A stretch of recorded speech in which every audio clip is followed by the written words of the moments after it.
Hello, beautiful people. It's your girl, Reynaissance Kiki, and today we continue our 40-day series on positivity and productivity. Today is day 5, and we are talking about the art of slowing down in a fast world. It feels counterintuitive in the fast paced AI world that we are in today to be telling you to slow down to boost productivity, but indeed, that's what you need. Do you ever feel that you're constantly rushing from here to there? You're not really getting anywhere anyway. You still feel unfulfilled after rushing through almost everything, including your conversations, your multitasking. Oh, marvelous. You're doing this, doing that, church programs, you're in this committee or another, but you can't focus. You have this hustle culture. You need to have speed, you need to be busy, you need to do this, you need to do that. If it's costing you your peace, clarity, if it's costing you your joy, it's too expensive. So today we're going to talk about why slowing down makes you more productive and not less productive. How rushing through life can lead to burnout, can really lead to burnout, and then put you out of your peak for longer periods in trying to recover. Then we'll talk about some practical ways to slow down and still succeed. Ready? All right, let's dive in. There's an illusion that speed is equal to success, that when we are straight out of school, the person who got the first job has made it and everyone else is a failure. But is that the case? We are conditioned to believe that the faster we move, the more successful we'll be. We rush to answer emails, immediately it arrives, there's notification, hey, like, want to multitask constantly because we think it makes us more efficient, right? We're pushing ourselves to work long hours, even when we are exhausted. But here's the truth: speed is not equal to success. Clarity and focus is what leads to success. Think of a racing car driver. They're moving at incredible speed, but if they do not control the car, they will somersault and die, maybe, or have an accident. If they don't pause to refuel, the car will not be able to move anymore. So the same applies to you. Pause, reflect, pace yourself. Don't burn out, don't make mistakes, don't lose direction of where you are going. So slowing down doesn't mean stopping. It just means being intentional. At the end of the day, you go back to your drawing board. Have I done things today that would lead me to the life that I want tomorrow?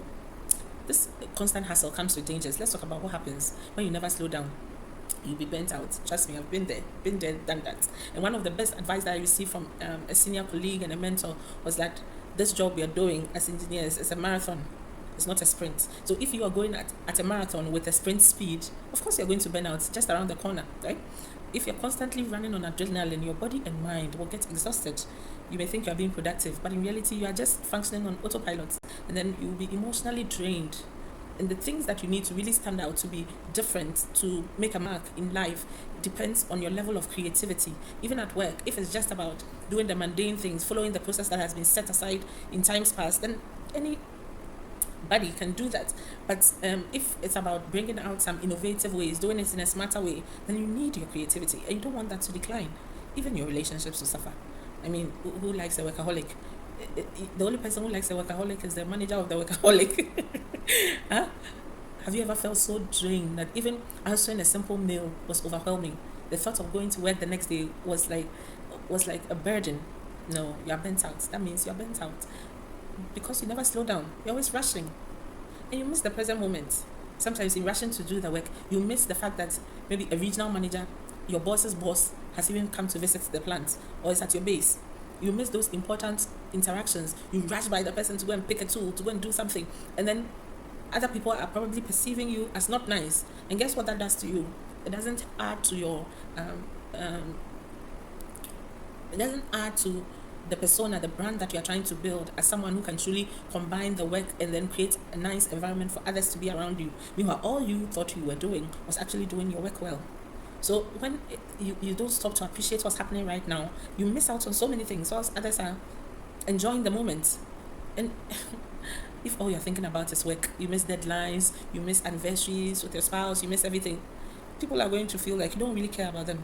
So life is not a checklist, okay? Don't put 10 things on your to-dos every morning and then stress yourself until you've completed each of them. It's meant to be experienced. Take time. Eat lunch slowly. There's a reason that it's a 1 hour lunch. Take the full 1 hour. Sit in a corner. Eat slowly. Interact with your colleagues. If there's one person in your building you've never said hi to, you've never gone beyond hello and hi, ask them about themselves. Ask them about their hobbies. Experience other people. And honestly, multitasking, it hurts rather than it helps, because in the end, it reduces your efficiency and it increases mistakes. The brain works better if you focus on one task at a time. You get it done, you move on to the next one, right? So you're responding to messages, you're watching a movie, you have a pot of soup on the fire. what usually happens? For me, usually the food gets burnt. So when you are slow, when you are working slowly, sometimes it's more productive because you fact check, you do everything, so you get it right the first time, right? So whilst you have increased focus, you do everything with intention, you fully concentrate, and the quality of the work comes out better with fewer mistakes and less stress on you. So if a chef is cooking multiple dishes at once, rushing through them all, you realize that some will get bent, just like I mentioned earlier, right? So focus on one thing, put your love, effort into it, do your best, and move it down the road. Let someone else cross check it. And you don't want to step out of your creativity. Honestly, any job or any role that takes you too much out of your creativity and it's just you are busy just because there's so many things that only you have to do. My friend, have an exit strategy because it's only a matter of time. It's going to affect you, right? Take long walks, do things slowly, go to the gym, spend time for only yourself. Don't always be bogged down by what you need to do as a mom. You're cleaning, you're cooking. You want your house to look like a hotel, but you are ending up looking like the hotel chef, the hotel cleaner, the hotel manager, and you still want to feel like the guest at the hotel. Your house can look like a hotel, but what's good about that if you cannot experience the joy of a good hotel room? Hotels are nice. Everyone has fond memories of a hotel because you didn't have to clean, you didn't have to scrub, right? So relax. Slow living brings less anxiety. When you slow down, your body produces less cortisol, which is a stress hormone, and more dopamine, which is a happiness hormone. And it will make you feel calmer, you think clearly, and you will be more in control of your own life. Remember what we talked about control? The things that only you can do?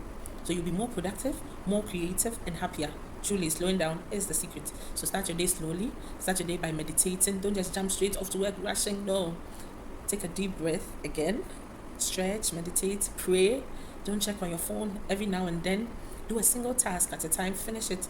Reward yourself with a break. Speak to someone else. We are social beings. Take a small break. If you've been sitting for too long, get up, walk around, smile at someone, tell them they're looking nice, ask them where they bought their shoe. Pause, enjoy life, enjoy the people around you because every day is different and you have to experience every day. So the key takeaway is when depending on the schedule that you have set for yourself, these adjustments may be difficult to do all at once, but make small adjustments little by little. There's something I heard yesterday and it really resonated with me. They were like, your kids will not treat themselves the way you treat them, right? They'll treat themselves the way they see you treating yourself. So everybody in your life really is better off when you treat yourself better. So please relax, treat yourself better, slow down. It doesn't mean you're lazy. It means you're being intentional. It means you're living with clarity, peace, and purpose. So pause, breathe,